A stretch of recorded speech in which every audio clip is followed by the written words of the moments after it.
You recording? Yep. Hi everybody, this is my Winnebago video that so many people that work at Winnebago have requested. My name is Charlie Hillman, and I guess first I'm gonna have to be reading a script because I don't have this memorized, so forgive me. This is my Winnebago grievance. I filed a Winnebago grievance. I'm going to start off with that. They actually typed it up and sent it back to me. It says, alleged violation, patient-staff conflicts, physical abuse by staff. And this is what I wrote, and they typed it up and sent it back to me. On Thursday, July 11th at approximately 4:00 p.m., after a verbal altercation with another resident, I was threatened by staff, disrespected, undermined, surrounded, and then attacked.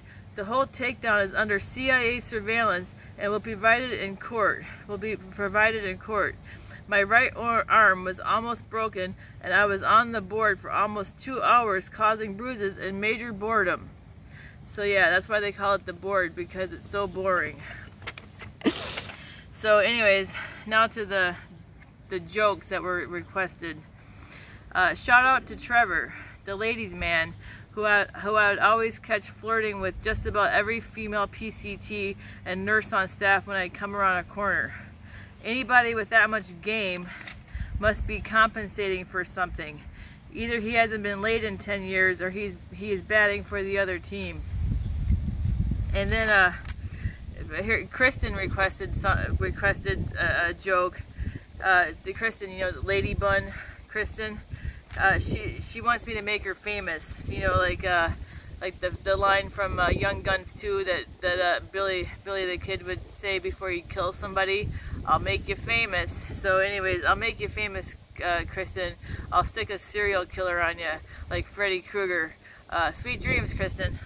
So, and this is her favorite joke. So I got my shot when I was there, my medication injection. And so the day I got my shot, I was walking down the hallway and I saw I dropped my Band-Aid. So I picked my bloody Band-Aid up off the floor, and then I realized, oops, that's not my Band-Aid. I picked up somebody else's Band-Aid off the floor. And then there's Renee, who is the strictest person on staff. I call her the Nazi. She was always jonesing for a smoke. I figured that's why she was so strict. And she'd always take the MP3 player back exactly after half an hour. I was just about to start masturbating to sugar, sugar, honey, honey. Nah, just kidding. It was Pump Up the Jam. And then there was K-Fed, who looks like he just got fired off the police force for stealing from the evidence locker, if you know what I mean. He didn't believe me when I was there back in June, when I told him I'd put in a call to Aaron Rodgers to get some new MP3 players, because the day I got there was one MP3 player, and then the next day 15 more mysteriously showed up. I mean, why else are there so many shitty party anthems on those things? And then I'm in a group home now, before I got here I had to get a TB shot. And I was sitting in my room at Winnebago, and I was writing, and I had let out this big ham and potato fart, and a second later the nurse Cassandra walked in to check my test. I think I was more worried about her smelling my fart than I was about the tuberculosis test coming back positive. And then there's Katie, the occupational therapist, who was pretty much my favorite person there. And she shares a birthday of August 16th with my hero and surrogate mom, Madonna.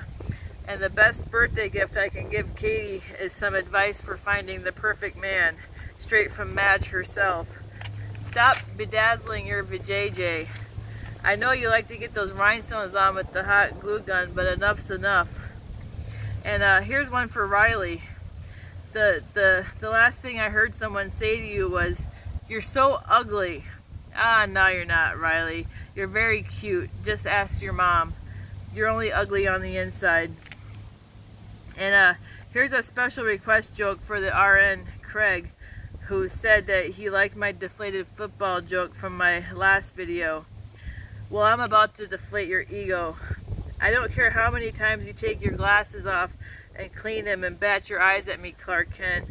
I'm in love with the cop. I don't care how many good drugs you have access to.